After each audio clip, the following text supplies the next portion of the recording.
It is currently the morning of November 2nd, and the Mr. Olympia starts today. And I'm a big fan of the Mr. Olympia. I'm a big fan of bodybuilding. So I'm going to make my predictions before anything happens. So let's get started. So what am I doing? Why am I doing this? Well, okay, I made this November 1st. That's why it says November 1st. But the Olympia starts today. And I'm just having a little fun, and I'm only going to give the top 5 in Classic and Open, my top 5 predictions as of the morning of November 2nd. So we're going to start with the Open top 5. Alright, number 5, Hunter Labrada.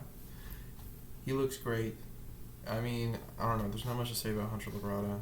He was like below the top 5 last year, but there's just so many guys out this year that I think he's going to move up to the top 5. So that's pretty much it with Hunter Labrada. Next, Samson, I don't know how to pronounce his last name. I think it's Dada. I think he's like one of the best guys in Open. I think that he has the best physique in Open, personally. But I just don't think he's going to win. He has the most aesthetic looking physique. His waist is very tiny. And, he's just like, it's very tight midsection.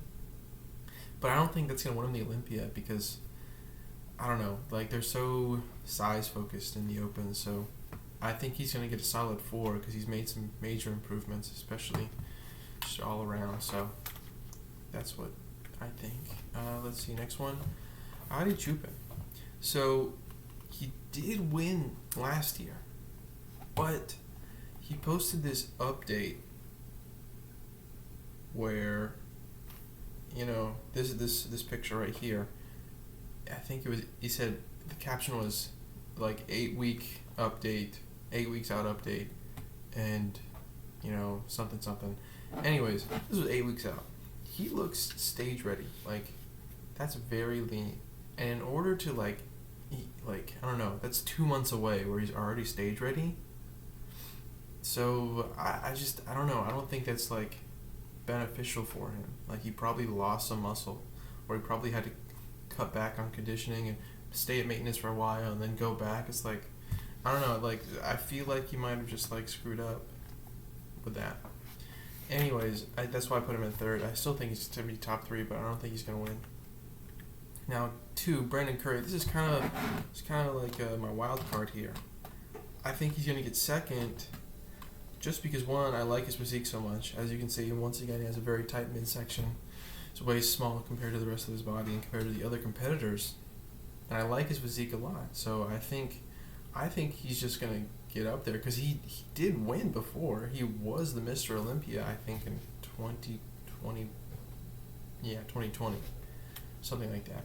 But yeah, so I mean, it's not unreasonable to say he's gonna be in 2nd. And the next one is Derek Lunsford. All right. This is my prediction for the Mr. Olympia this year. I don't know. I remember he was in 212, I think, and then he made that update where he was just absolutely massive, and it was crazy the difference from him being in 212 to him being here, and the improvements that he's made. And they're both Hadi Chopin and Derek Lunsford are being coached by Hani Rambot. Same with Chris Bumstead too. And Hani Rambot is he's got a legacy going on. Anyways, I digress. What I'm saying is Derek Lunsford's gonna win, just because I don't know, he looks great. I think his back is insane, his arms are insane, everything's insane. He's gonna win. So those are my top 5 for the Open class. Let's go to the Classic. Okay, number 5 we have Breon Ainsley. Breon did win 2 times, I think, in Classic, and I do think he has a great physique. It's very all around. It's very well-rounded physique, but I just don't see him really going up in placement. Because he's not in his peak anymore. He's getting older. I mean, he still looks great. I just don't see him really rising in placement. So I'm putting him at number 5. Number 4, I think it's going to be Terrence Ruffin.